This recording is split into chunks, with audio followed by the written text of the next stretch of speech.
नमस्कार. झेपमध्ये मी अश्विनी आपल्या सगळ्यांचं स्वागत करते. सगळ्या दर्शकांना आमच्या झेप परिवाराकडून दिवाळीच्या हार्दिक शुभेच्छा. दिवाळी म्हटलं की आपल्या नजरेसमोर येतं ते उठणं लावून पहाटेचं अभ्यंग स्नान, त्याच्यानंतर त्या पणत्या, आकाश दिवे, वेगवेगळ्या रांगोळ्या, त्याच्यानंतर पारंपरिक पद्धतीने केलेला फराळ आणि त्याबरोबर पारंपरिक पोशाख. आणि योगायोग पहा, आज आपण ज्या ठिकाणी आलोय त्या ठिकाणाला विशिष्ट पद्धतीच्या महाराष्ट्रीयन साड्यांचं माहेरघर म्हटलं तर ते वावगं ठरणार नाही. आणि हे ठिकाण म्हणजे येवले, आणि ती साडी म्हणजे पैठणी. तमाम मराठी गृहिणींची जिव्हाळ्याची पैठणी. किती छान योग आहे खरं तर हा. आपण उलगडतो आहोत प्रवास कापसे पैठणीचा. येवला आणि त्याच्या आजूबाजूच्या परिसरात गरीब शेतकरी, शेतमजूर तसंच मूकबधीर मुलामुलींकडून पैठणी विणण्याची पारंपरिक कलेचं जतन करणारे किंवा ती परंपरा चालू ठेवण्याचे महान कार्य करणारे, तसेच ग्रामीण भागातील गरीब कुटुंबांना उदरनिर्वाहाचे साधन उपलब्ध करून देणारे पहिल्या पिढीचे उद्योजक की ज्यांचा खूप अभिमान वाटावा असे कापसे पैठणीचे संस्थापक माननीय श्री बाळासाहेब कापसे.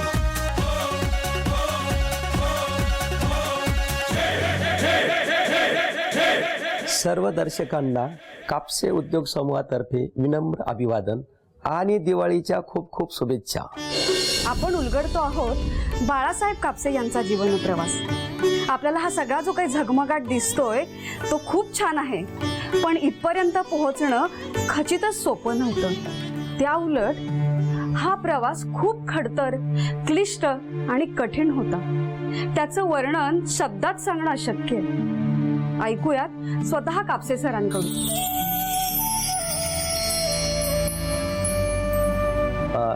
हे माझं गाव आहे वडगाव. ह्या गावात माझा जन्म 1972 साली झाला. माझे वडिलांचे नाव नामदेव कापसे आणि आईचं नाव अहिल्याबाई. आई वडील ह्याच गावामध्ये शेतमजुराचं काम करायचे आणि काही काळ ते ऊस तोडीला पण जायचे. हे गाव तसं अगदी दुष्काळी गाव आहे. खूप जेमतेम पाऊस पडतो इथे आणि शेती हा एकच मुख्य व्यवसाय ह्या गावाचा आहे. माझ्या परिवारामध्ये आम्ही 6 भावंड, 2 बहिणी आणि 4 भाऊ. भाऊ आणि मी पण शेती काम करायचो. शेती इथे शाळा शिकताना आमची शाळा मंदिरात भरायची. 1ली ते 4थीचं शिक्षण माझं ह्याच गावातील मारुती मंदिराच्या आवारात झालं. सकाळची शाळा झाल्यानंतर घरातल्या गुरांसाठी मी चारा आणायचो, गवत आणायचो आणि संध्याकाळच्या वेळेस परिसरातल्या गायींचं शेण गोळा करून त्याच्या गवऱ्या थापायचो आणि गवऱ्या त्या शहरामध्ये विकायला न्यायचो. असं हे आमचं कुटुंब त्या ठिकाणी काम करत होतं. आम्ही ना ते ऊस तोडीला गेलो, तिथं 6 महिने 12 महिने राहिलो. बाळासाहेब दुसरा एक मोठा मुलगा आहे ते सोडून गेलो. एक खोयचे तिड, एक आमच्या जावाचे तिड तोडीला गेलो.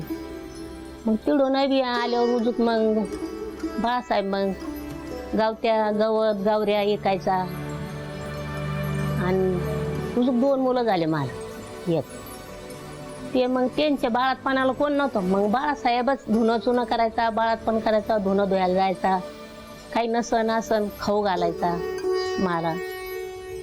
आणि खूप असं गवत गावऱ्या ऐकायचा, कामाला जायचा. 5वीला असताना याला गेला, येवल्याला गेला. 2 मुली होत्या, त्यांना घेऊन गेला. 12 वाजता शाळा करायचा, नंतर मग कामाला जायचा. त्यांना मग अशा पडक्या गुडक्या घरात राहत होता. इस्टुलण्याला तिडं स्वयंपाक करून घालायचा, कपडे घ्यायचा आपला कामाला जाऊन. आणि मी द्यायच्या कांट्याला उडून स्वयंपाक करून इथं बी मग माझ्या हाताखाली काम करायचा. गवऱ्या गवत आणायचा, चूल झाडायची, शेण उचलायचं, शेण नेऊन टाकायचं सरपण मोडायचं, पाणी भरायचं, राह नाही मग भरपूर काम केलं माझ्याकडे बाळासाहेबांनी. आणि चौथीनंतर माझ्या वडिलांनी मला एका शेतकऱ्याकडे कामाला ठेवलं. परंतु माझी शिक्षणाची फार जिद्द होती आणि थोडासा वडिलांशी वाद करून मी हे गाव सोडण्याचा निर्णय घेतला आणि शहरामध्ये मी येवल्या गावात राहायला गेलो. त्यावेळेस शिक्षण घेताना खूप अडचणी आल्या. मेन म्हणजे राहण्याची व्यवस्था नव्हती आणि घरची सगळे पण कुटुंब असतानाही वयाच्या साधारणतः 11-12व्या वर्षी तिथं राहण्याची वेळ आली. एकटं राहणं फार कठीण होतं. म्हणजे दिवस कसा बसा जायचा, परंतु रात्र काढणं फार कठीण होतं. अशा परिस्थितीत मला एका ठिकाणी काम मिळालं आणि मी तिथे कामाला सुरुवात करून 5वीचं शिक्षण घेतलं. ते शाळेत टाकलेलं तर इथून येवल्याला पाठवलं. येवल्याला गेल्यानंतर आम्हाला कोरोनाची दुष्काळ पडायचे. दुष्काळमुळं मग काही कामं केले बाहेर, त्यांनी केले, आम्ही केले. असं समजा त्याच्याकडे दिलं. मग ते तर त्यांनी मग सोयीला लावलं. समजा आपल्या भारतामध्ये असा मुलगा या जन्माला यायला पाहिजे बाळासाहेबसारखा. पहिलं शिक्षण स्वामी मुक्तानंद विद्यालय या ठिकाणी माझी सुरुवात झाली. त्यावेळेस ती शाळा पत्री शाळा होती आणि माझे एक शिक्षक हे चिंचले सर आणि पाखले सर यांनी मला त्या शाळेत प्रवेश दिला. शिक्षण घेताना पहिली नोकरी मी डॉक्टर पटणी यांच्याकडे केली. डॉक्टरकडे काम करताना तिथली साफसफाई असेल, टॉयलेट बाथरूम साफसफाई असेल, असे कामं मला करावे लागत होते. त्यानंतर माझे चुलते शंकररावजी कापसे यांनी मला तिथून काढून व्यंकटेश ट्रेडिंग कंपनी, जिथे टोपी आणि उपरणे तयार व्हायचे आणि त्यांच्याकडे काही गायी होत्या, तर त्या गायींचं शेण साफ करणं, त्याच्या गवऱ्या थापणं भिंतीवर, त्यांना चारा पाणी करणं, दूध काढणं आणि परत दुकानामध्ये गाठी शिवणं, उपरण्याच्या टोप्यांच्या गाठी शिवणं, असं काम मी त्या ठिकाणी करत होतो. त्यांचं नाव बाळासाहेब होतं आणि ते माझ्याकडं येवलेला आले आणि त्यांना काय घरी एवढं पाहिजे तसं काही काम नव्हतं आणि त्याच्यानंतर ते माझ्याकडे आले. मला म्हणे थोडं मला काम पाहिजे. म्हटलं काम पाहिजे. मग मी एका राठ्याला विचारलं. राठ्याला म्हटलं एवढा मुलगा ठेवा, हा चांगला आहे, कर्तबगार आहे, चांगला आहे आणि हा ठेवायला काही हरकत नाही आहे.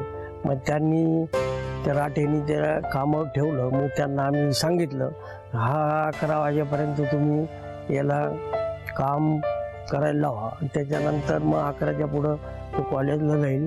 त्याच्यानंतर परत 5ला आला.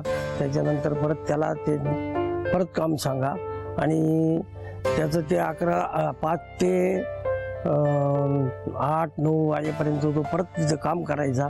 त्याच्यानंतर मग एक खोली होती, एक छोटीशी, त्या खोलीमध्ये राहायचा आणि त्याच्यानंतर असं त्याचं होता बरेचसे दिवस त्यांनी तिथे काढले आणि त्याचं शिक्षण झालं. शिक्षणाची त्याला खूप हौस होती आणि शिक्षण झाल्यानंतर तो तिथून एका पैठणीकडं कामाला लागला. तो लहानपणी खूप विचित्र होता आणि त्याचे दोस्त म्हटलं तर कुत्रेच होते. एका कुत्र्यावर बसला का कान पकडायचा, कान पकडून ते कुत्रं बसून त्याच्यावर फिरवायचा कुत्र्याला. तो असं त्याचं काम होतं. ते पहिल्यापासून त्याला इकडं जाय तिकडं जाय, याच्या घरी जाय त्याच्या घरी जाय, खूप विचित्र होता तो. पण त्याच्यानंतर पुढे जाऊन तो शांत झाला. नंतर मग येवल्याला आला. नंतर मग तो कामाला लागला तिथं. बाळासाहेबांनी आम्ही असं मंदिरात झोपायचो. माझी परिस्थिती जरा हेच होती. मग झोपता ते म्हणे आपण एका मारवाडीकडे कामाला जाऊ. मग असेच आमचे दुधावाले शंकरराव कापशे होते. त्यांना म्हटलं तात्या मला बी काम द्या म्हटलं. मग गेलो. मग आम्ही दोघं कामाला राहता. मग आम्ही राहिलो कामाला संघच, जवळजवळ 6 वर्षे कामाला संघच राहिलो. आणि आम्हाला एक सायकल होती, तिला मडगाडी बी नव्हते. माशी हे करता करता आमचं दोघायचं चांगलं सोयीला लागलं. पहिल्यापासून आमचा जिव्हाळाच होता, अजून बी तोच जिव्हाळा आहे. आणि शिक्षण आणि काम तसे खूप बिकट परिस्थिती होती. तो संघर्ष फार अवघड होता. म्हणजे दिवसाचे 18 घंटे काम करायचं आणि कुठंतरी त्यावेळेस मला रूम पण नव्हती. त्यावेळेस मी एका ब्राह्मणाच्या ओट्यावर झोपायचो आणि मला आठवतं तिथे समोर एक धोंडेराम वस्ताद तालीम होती. त्या तालमीत मी पहाटे 4 ते 5ला आंघोळ करायचो. अशा 2 नोकऱ्या मी 5वी 6वी 7वी या काळात केल्या. एखाद्या क्षेत्रात अनुभव प्राप्त करण्यासाठी सुरुवातीला जी कामं केली जातात, जी धडपड केली जाते, त्याला उमेदवारीचा काळ असं म्हणतात. आणि हा उमेदवारीचा काळ एखाद्याच्या आयुष्यात खूप महत्त्वाचा ठरतो. बाळासाहेबांनी 4थी नोकरी केली ते 150 वर्ष जुन्या असलेल्या एका नामांकित पैठणीच्या दुकानामध्ये. आणि तिथे त्यांनी 11 वर्षाचा काळ घालवला, तो अनुभवाची शिदोरी बांधण्यामध्ये. व्यंकटेश ट्रेडिंगमध्ये काम करता करता माझं शिक्षण 9वी पर्यंत तिथे पूर्ण झालं. आणि त्यांनी मला, त्यांची एक बहीण पुण्याला राहते, तिथे त्यांच्याकडे लग्नाचं काही काम होतं, त्यांच्या घरात लग्न कार्य होतं, म्हणून मला त्यांनी तिथे कामाला पाठवलं. त्यावेळेस माझं 10वीचं वर्ष वाया गेलं. नंतर मी पुण्याचं काम सोडून पुन्हा येवल्यात आलो. 17 नंबर भरून 10वी पास झालो. आणि त्या काळामध्ये मला दुसरी नोकरी मिळाली. एक नामांकित पैठणीचं शोरूम होतं येवल्यामध्ये, तिथे मला नोकरी करण्याचा चान्स मिळाला. ती नोकरी करता करता मी दुपारचे 12 ते 8पर्यंत ती नोकरी करायचो. त्याच्यानंतर रात्री मी येवल्यामध्ये एक बॉम्बे झेरॉक्स नावाचं एक सेंटर आहे, टायपिंग सेंटर. त्या टायपिंग सेंटरमध्ये रात्री 8 ते 12 जॉब वर्क टायपिंगचे कामं करायचो. त्यावेळेस मला साधारणतः ते 75 पैसे तास द्यायचे. असे 2 ते 3 रुपये रोज मला तिथे पण मिळायचे. आणि मिळालेले हे पैसे माझ्या आईवडिलांना पुरवायचो. ज्यावेळेस मला नामांकित पैठणीच्या दुकानात नोकरी मिळाली, त्यावेळेस साधारणतः मी 12वीला होतो. आणि तिथे मला सेल्समनशिप कशी करावी, साड्यांच्या घड्या कशा कराव्या, डिझाईन कसं दाखवावं किंवा मार्केटिंगला बाहेर जाण्याचा योग आला.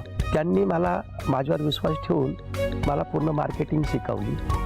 छोट्याशा वयामध्ये मला सुरुवातीला त्यांनी मुंबईला पाठवलं आणि पुढे ते मला पूर्ण भारतभर साड्यांची डिलिव्हरी देणं, साड्यांची ऑर्डर आणणं, असे कामं ते मला सांगू लागले. आणि याच ठिकाणी मला सेल्समनशिपचा खूप मोठा अभ्यास करायला मिळाला. मेन म्हणजे ग्राहकांना काय आवडतं, त्यांना कोणत्या साड्या आपण दाखवल्या पाहिजेत, वेगवेगळ्या प्रांतातल्या लोकांच्या चॉईस वेगळ्या असतात. हे सगळे धडे मला तिथं शिकायला मिळाले. सुरुवातीला माझा पगार 360 रुपये महिना होता.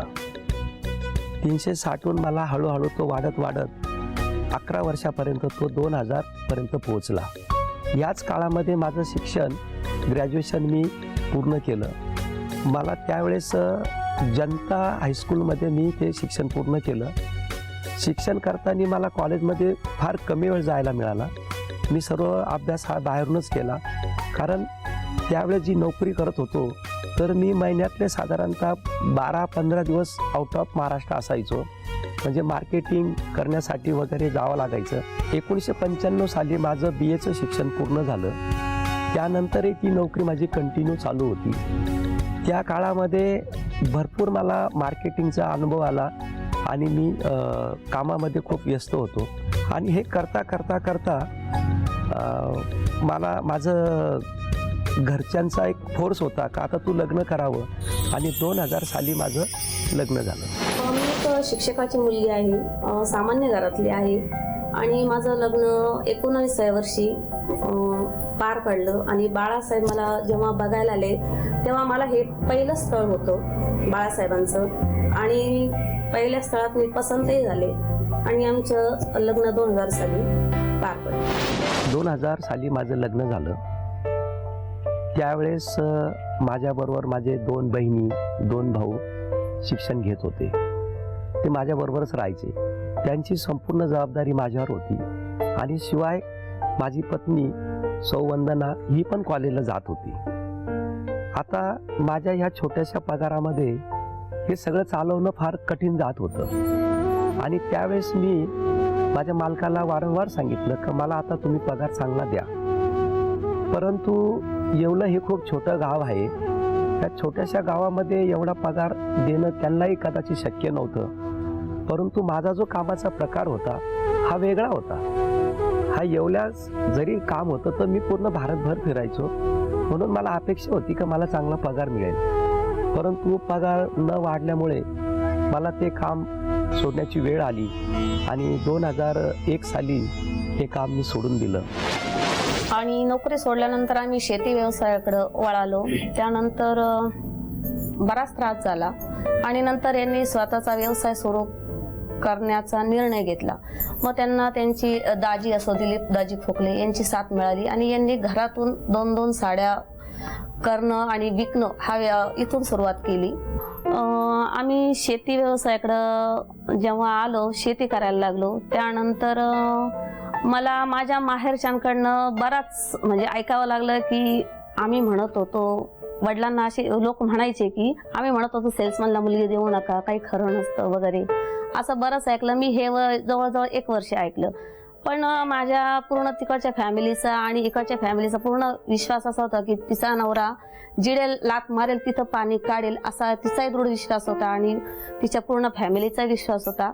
त्यामुळे मला काही असं वाटलं नाही काय यांनी मला शेतातही ठेवलं किंवा लोकांकडे रोजंदारी करायला नेली तर हे माझं पोट भरू शकता, एवढा माझा त्यांचा दृढ विश्वास होता. आणि आम्हाला स्ट्रगल तर खूप करावं लागलं. मी 5वी पासून शहरात जेव्हा राहायला गेलो त्या काळात माझी जी सांगड झाली ती संघ कार्यकर्त्यांशी झाली. मी सकाळी शाखेमध्ये जायचो, तेव्हा येवलं गाव सोडलं आणि मी गावी आलो. त्यावेळेस शाखा बंद झाल्यामुळे शाखेतले जे माझे परिचित लोक होते ते माझ्याकडे भेटायला आले. ते मला बाळोबा म्हणायचे. त्यांना मी रोज माझे मार्केटचे किस्से सांगायचो. आज कलकत्त्याला काय झालं, दिल्लीला काय झालं. त्याच्यामुळं त्यांना ती उणीव भासायला लागली का बाळोबा शाखेत नाही. मग ते माझ्या घरी आले. त्यांनी मला समजून सांगितलं का अरे वा, तुम्हाला या व्यवसायाची एवढी चांगली माहिती आहे, तुम्ही हा व्यवसाय का करत नाही. तर मला माहीत होतं हा व्यवसाय करणं एवढं सहज शक्य नाही, खूप भांडवलाचा हा विषय आहे. मी त्यांना सांगितलं हे आपलं काम नाही. परंतु शाखेमध्ये अनेक प्रकारचे विणकर होते. त्यावेळेचे नावं सांगायचे म्हटलं तर वाडेकर, भांडगे, कोकणे, हंडी हे संघामध्ये शाखेतले माझे मित्र होते. त्यांनी मला एक प्रस्ताव दिला की तुम्ही हा व्यवसाय करू शकतात आणि तिथून पुढे मग मला त्यांच्या सहकार्याने ह्या व्यवसायाची सुरुवात करण्याची ठाम केलं आणि व्यवसायाची सुरुवात 2001 साली सुरू झाली. 2001 साली बाळासाहेबांनी स्वतःचा व्यवसाय करण्यास सुरुवात केली आणि ते जेव्हा नोकरीत होते तेव्हा देशातील विविध दुकानांमध्ये जाऊन साड्यांची डिलिव्हरी देण्याचं काम करत होते. बाळासाहेबांना या साड्यांच्या विक्रीबद्दल, मागणीबद्दल सगळी कल्पना होती, परंतु स्वबळावर हा स्वतःचा व्यवसाय करणे खचितच तितकं सोपं नव्हतं. स्वतःच्या शेतजमिनीत हातमाग बसवण्यापासून त्यांनी ह्या व्यवसायाचा प्रारंभ केला. 2001 साली मी जेव्हा स्वतःचा व्यवसाय चालू केला त्यावेळेस मी काही विणकाराकडून साड्या घ्यायचो. त्यांच्याकडे अशा साड्या असायच्या का त्या विकत नव्हत्या त्यांच्याकडून. म्हणजे त्यांना हा अभ्यास नव्हता का ही साडी कुठं विकेल, पण मला 11 वर्षाचा अनुभव होता का कोणत्या कलर कॉम्बिनेशनच्या साड्या कुठं विकतात. या अनुभवाच्या जोरावर मी त्या साड्या घेऊन आज तुम्ही जे बघताय कापसे पैठणी याची सुरुवात न विकणाऱ्या साड्यांपासून झालेली आहे. सुरुवातीला मी साड्या घेऊन विकायचो, पण नंतर माझं असं लक्षात आलं तर ग्राहकाच्या चॉईसनुसार साड्या जर बनवायच्या असेल तर आपल्याला हातमाग सुरू करावा लागेल. आणि 2001 साली सर्वात प्रथम मी माझ्या लहान भावासाठी एक हातमाग टाकला आणि ह्या व्यवसायाची मॅन्युफॅक्चरिंग सुरुवात झाली. हळूहळू हा व्यवसाय माझ्याच गावातील काही आदिवासी मुलं असतील, काही शेतमजूर असतील, ह्या लोकांकडे पोहोचला आणि हळूहळू एका मागापासून सुरुवात झाली आणि दिवसेंदिवस ते हातमाग वाढत गेले. बाळासाहेब कापसे आणि दिलीपदाजी खोकले आम्ही तसं दोघं आम्ही पूर्वी मित्र, त्याच्यानंतर आमचं हे नात्यामध्ये रूपांतर झालं आणि त्यांनी जे स्ट्रगल केलं 2000 पासनं, म्हणजे 2000 नंतर त्यांनी जिथं सर्व्हिस करत होते 2000 त्यांनी ते काम सोडलं आणि आम्ही दोघं मिळून ही संस्था सुरू केली. त्यावेळेस अति शून्यातून केली. त्याचं कारण असं होतं की आर्थिक परिस्थिती फार जेमतेम होती आणि पैसा उभं करण्यासाठी आम्हाला दोघांनाही फार मेहनत करावी लागली. त्यासाठी पैसे व्याजाने आणणे किंवा घरातले दागिने मोडणे आणि इतर सगळं बाहेरून हात उसने पैसे आणून सगळा हा व्यवसाय सुरू केला.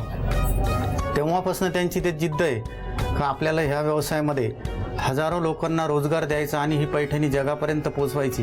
ही त्यांची आत्तापर्यंत ती जी धावपळ आहे ती स्वतःच्या जीवनाकडे न बघता कुटुंबाकडे कमी बघून या समूहाकडे बघताना त्यांनी ही फार मोठं आत्तापर्यंत जे कार्य केलं आहे त्याचं रूपांतर आता त्यांनी व्यवसायात न ठेवता ते सोशल कामामध्ये नेलं आहे. बाळासाहेब हे लहानपणापासून मी बघितलं. गावातले लोक मी ते पूजेला आल्यापासून सांगताय मला, जिद्दीवान माणूस आणि सगळ्यांना आदर करणारे, सगळ्यांबद्दल चांगला विचार करणारे, लहानपणी खूप गरीब परिस्थिती काढलेली आणि सगळ्यांना धरून चालणारे, परमार्थामध्ये सुद्धा धरून चालणारे, ब्राह्मण देवता असो संत असो कोणालाही पण त्यांचा विचार चांगले असणारे, कोणाबद्दल कोणाला सल्ला देताना चांगला सल्ला देणे, कोणाला पण चांगलं सांगणे, लहानपणापासून त्यांचे विचार चांगले. आणि वारकरी संप्रदायात जन्माला आलेला मुलगा, वारकरी संप्रदायाचा सगळ्यांना त्यांचा आदर, वडील त्यांचे सुद्धा भजनकरी टाळकरी, भाऊ त्यांचा विणेकरी, भाऊ सुद्धा मृदुंग चालक विणावादक आणि त्यांचे वडील सुद्धा अशा असणारे बाळासाहेब त्या अशा प्रकारे त्यांचे व्यक्तिमत्व चांगलं व्यक्तिमत्व असणारी व्यक्ती. कुठल्याही उद्योग व्यवसायात असो, एकदा जम बसू लागला की ग्राहक टिकवणं आणि ते वाढवणं याकरता वेगळे प्रयत्न करायला हवेत. सगळं आलबेल झालं म्हणून गृहीत धरून राहता येत नाही. बाळासाहेब याविषयी खूपच सतर्क होते आणि उद्योगाविषयी त्यांनी एक महत्त्वाचा निर्णय घेतला आणि तो म्हणजे येवल्यामध्ये स्वतःचं 10x10चं नवीन दुकान चालू केलं.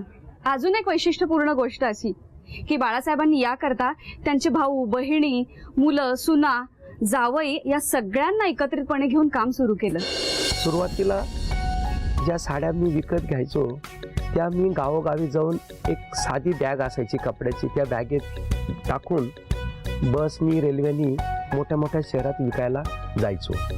त्यानंतर ह्या व्यवसायामध्ये सगळ्यात जर मोठी साथ मिळाली असेल तर माझा मेवणा श्री दिलीप खोकले यांची मिळाली. ही माझ्याबरोबर त्या नामांकित शोरूममध्ये काम करत होते आणि त्यानंतर त्यांनाही काम सोडायची वेळ आली आणि आम्ही दोघां मिळून हा व्यवसायाला सुरुवात केली. सुरुवातीला अगदी 10x15ची जागा, मातीच्या भिंती, साधी फरशी, वरतून पत्रा असलेल्या जागेत हा व्यवसाय सुरू केला. एक तोडकं मोडकं कपाट होतं, त्याच्यात आम्ही साड्या ठेवायचो. आणि गंमत सांगतो की त्यावेळेस मला आठवतं की आमची क्वालिटी, आमचे रेट, आमचे सर्व्हिस आमची इतकी सुंदर ठेवली तर आमचा माल सकाळपासून संध्याकाळपर्यंत कपाटामधल्या सर्व साड्या संपवायच्या. म्हणजे ग्राहकाला ज्या वस्तू पाहिजे त्या आम्ही ठेवायचो आणि संध्याकाळपर्यंत माल संपायचा. त्याचबरोबर माझ्या मेवण्याबरोबर माझे काही भाऊ पण मी या व्यवसायात आणले आणि आमच्या व्यवसायाची साधारणतः 2004पर्यंत चांगलीच भरभराटीला येऊ लागले. त्यावेळेस अजून एक विषय असा होता का भांडवल हा विषय फार मोठा होता. त्या काळात मला अनेक लोकांनी पैशाची आर्थिक मदत केली, माझ्याकडून त्यांनी योग्य व्याज घेतलं, तसंच मला बँकेने सहकार्य केलं. हा व्यवसायाच्या सुरुवातीला पंतप्रधान सुशिक्षित बेरोजगार असं 2 लाखाचं कर्ज मला मिळालं. ते भांडवल, लोकांकडून घेतलेले पैसे आणि कुटुंबाची साथ या सगळ्या गोष्टींमुळे माझा व्यवसाय हा सुरू झाला आणि चांगल्या प्रकारे तो डेव्हलप झाला.